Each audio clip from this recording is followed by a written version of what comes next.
Before we begin, please support the channel by subscribing. It really helps me make more calm, slow history stories like this one. Now, take a deep breath, close your eyes, and imagine the ancient city of Rome. It's crowded, noisy, and far from clean. The stories of Rome often speak of marble palaces, gleaming statues, and grand temples. But beneath that image, behind the marble, was a city full of smell, dust, and heat. A city where thousands of people lived close together, and where bathing was a luxury, not a guarantee.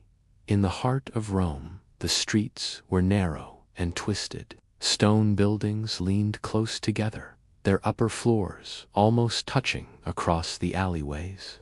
Between them ran thin streams of dirty water, the runoff from kitchens, workshops, and the occasional chamber pot emptied from above. The smell was everywhere. Smoke from cooking fires mixed with the scent of animals, sweat, and decay.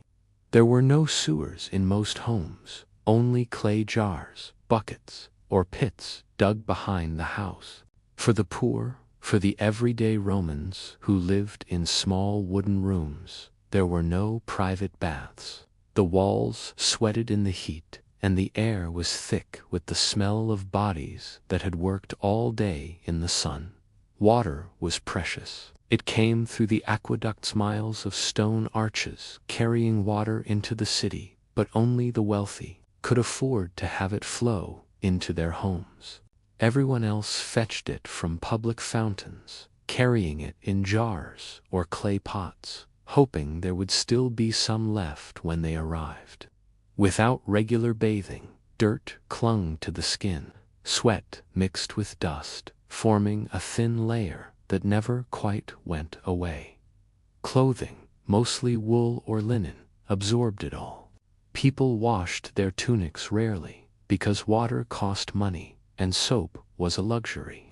Instead, they covered the smell with oils and perfumes. Men rubbed olive oil into their arms and faces. Women used scented powders made from crushed flowers. It didn't clean them, but it made the air around them a little more bearable.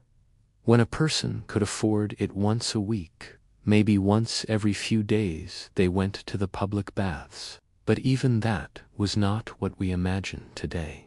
The water was reused, clouded with oil, sweat, and dust from hundreds of other bodies. There were no drains, no showers, only large pools, some hot, some cold, and a scraper called a stridula, curved piece of metal used to scrape off the oil and dirt from the skin. The sound of the baths was constant echoes of voices, splashing water, the scrape of stridulas on flesh. Men talked about politics, about the games, about prices and rumors. The baths were not just for washing, they were for being seen. But if you were poor, you often stayed away. Even the entry fee, a few coins, was too much. You waited for rain instead. When the skies opened, men and women stood in the streets, lifting their faces to the clouds, letting the rain wash off the dust of the city. Inside their small homes, life was simple. There were no drains, no running water, only clay pots filled from the fountain.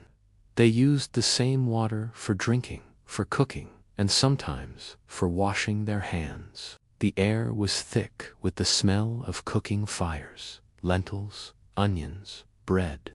The smoke drifted upward, blackening the ceilings. Children played in the streets, barefoot, their hands sticky with food.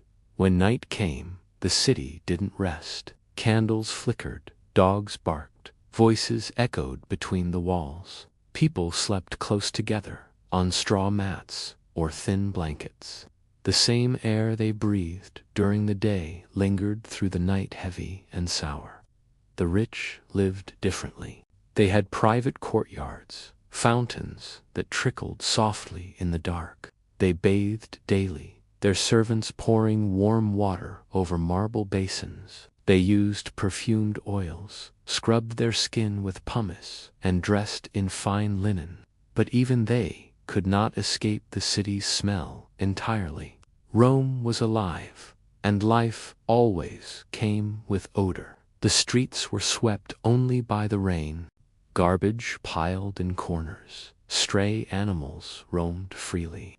People walked through it all, their sandals slick with mud and waste, and yet this was home.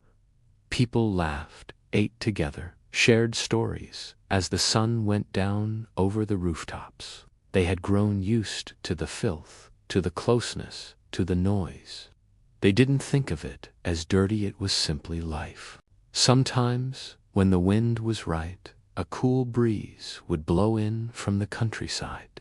For a few moments, the city smelled of grass, of earth, of rain, and everyone paused just for a second to breathe it in. Then the wind turned again, and the smell of Rome, the smell of people, returned. The Romans were proud of their city. They built roads, aqueducts, temples, and markets that would last for centuries. But for most of them, life was not marble and glory. It was sweat and dust, crowded rooms, and the hope for a clean drink of water.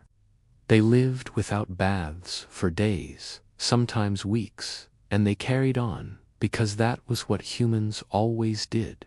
They adapted, they endured.